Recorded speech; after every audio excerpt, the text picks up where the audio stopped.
प्यार है जी। अच्छा, फिर सवाल पूछा गया, तुम कराची में रहती हो, पाकिस्तान में पैदा हुई हो, आईएसआई का नहीं नाम नहीं जानती, ये कैसे संभव है? तुम्हारे घर वाले पाकिस्तान की फौज में हैं, तुम स्मार्टफोन चलाती हो, पबजी जैसा गेम खेलती हो, लेकिन आईएसआई के बारे में तुमने नहीं सुना। इस पर सीमा हैदर कहती। अस्सलाम वालेकुम दोस्तों, कैसे हैं आप सब? उम्मीद करती हूँ आप सब अच्छे से होंगे। मैं भी बिल्कुल ठीक हूँ। मैं हूँ आपकी दोस्त दिलकश। आप देख रहे हैं रिएक्शन विद दिलकश। दोस्तों, इस भगोड़ी की चर्चा तो हर जगह हो ही रही है, लेकिन आज मैं जो आपको वीडियो दिखाने वाली हूँ वो एक ऐसे इंसान की है जो कि एटीएस ऑफिसर है।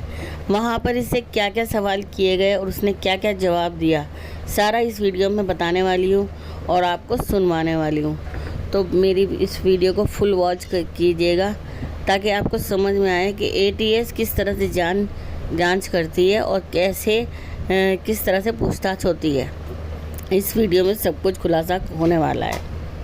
सीनियर एटीएस जांच अधिकारी अंकित अवस्थी जी आपको जो कुछ भी बता रहे हैं वो आप ध्यान से सुनिएगा और देखिएगा सीमा के बारे में उन्होंने क्या क्या मुझसे पूछा और क्या क्या उसने बताया। तो चलिए सुनते हैं उनकी वीडियो, ऑडियो।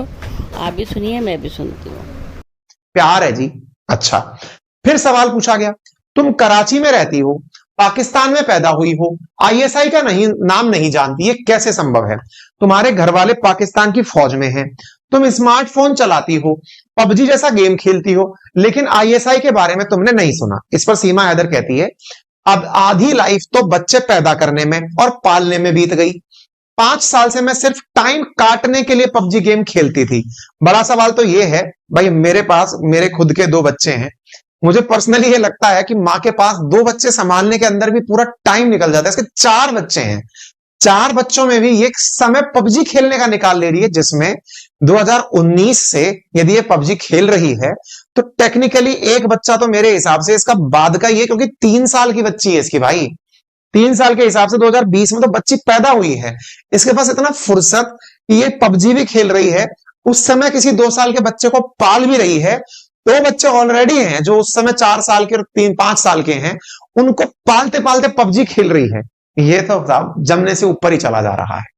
आधी लाइफ बच्चे पैदा करने में और पालने में चली गई। 5 साल में सिर्फ टाइम काटने के लिए पबजी खेलती थी। टाइम था साहब इसके पास।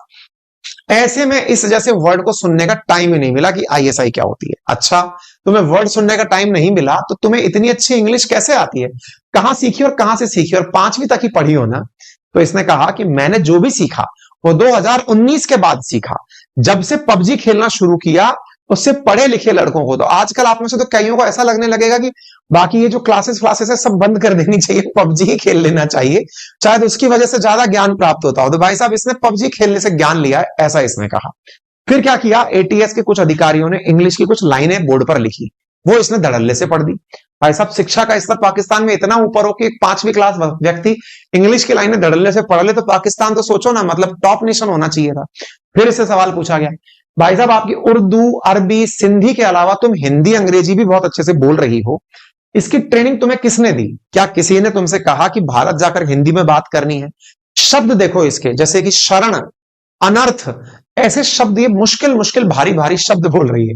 फिर कहती है, मुझे ये किसी ने नहीं सिखाया, मैं कई बार कह चुकी हूं, मेरी मोहब्बत के लिए मैं यहां आई हूं। मैं सचिन से बात करते करते हिंदी सीख गई। इससे दिमाग और खटक गया।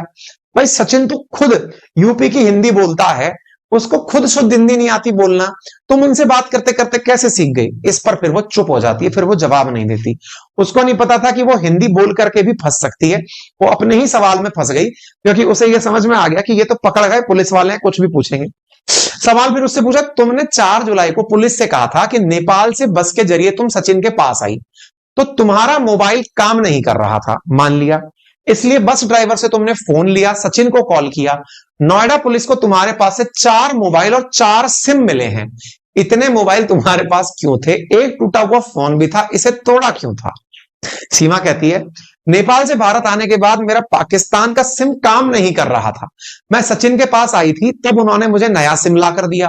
मोबाइल इसलिए तोड़ दिया क्योंकि मैं नहीं चाहती थी कि पाकिस्तान के लोग मुझे ट्रेस कर सकें। भाई, तू पाकिस्तान की एजेंट है कि तू पाकिस्तान की विजय माल्या है कि तू भाग के आ गई तो तेरे को कोई ट्रैक कर लेगा तो पता नहीं क्या हो जाएगा? मतलब यह है कि तेरे को ट्रेस होने का अगर डर है तो ये तो बहुत बड़ा सवाल है कि तुझे पता है कि कहीं ना कहीं कोई मामला चल रहा है। है।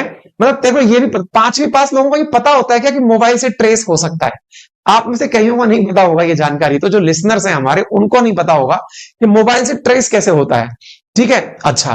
फिर कहती सचिन ने एक सिम ला कर दिया, बाकी सिम कहां से आए? बोले मुझे याद नहीं है कि मेरे पास बाकी सिम कहां से आए।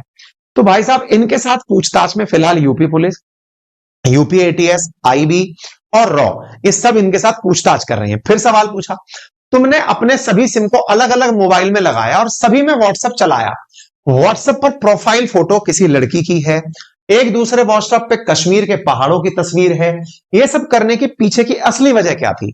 तो ये कहती है मैंने कोई व्हाट्सएप अकाउंट नहीं बनाया, ना ही मैंने कोई फोटो लगाई। फिर सवाल पूछा, 2 बार दुबई होते हुए नेपाल आने में तुम्हारा बहुत पैसा खर्च हुआ होगा, इतना पैसा कहां से आया?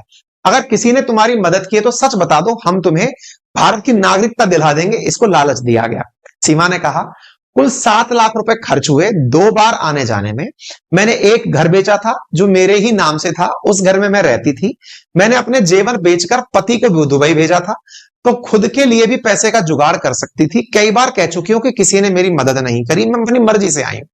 फिर सीमा के प्यार पर सवाल आया कि भारत में तुम कितनों को जानती हो? तो इसने कहा मैं ठीक से तो नहीं जानती, लेकिन पाकिस्तान में जब थी तो सचिन की तरह और भी कई लोग थे जिनसे पबजी के थ्रू बात होती थी, उनमें से कुछ लोगों को जानती हो। तो ये इसका वो सीमा गुलाम हैदर वाला पासपोर्ट है जो आप देख रहे हैं। तुम्हारी असली उम्र क्या है? तो इसने कहा पाकिस्तान में पैसा देकर ऊपर नीचे कुछ भी कर सकते हो। तुम्हारा भारत आने की असली वजह क्या है? बोले मैं तो 4 बच्चे लेके सीमा हूं, लेकिन सचिन के प्यार में यहां चली आई हूं।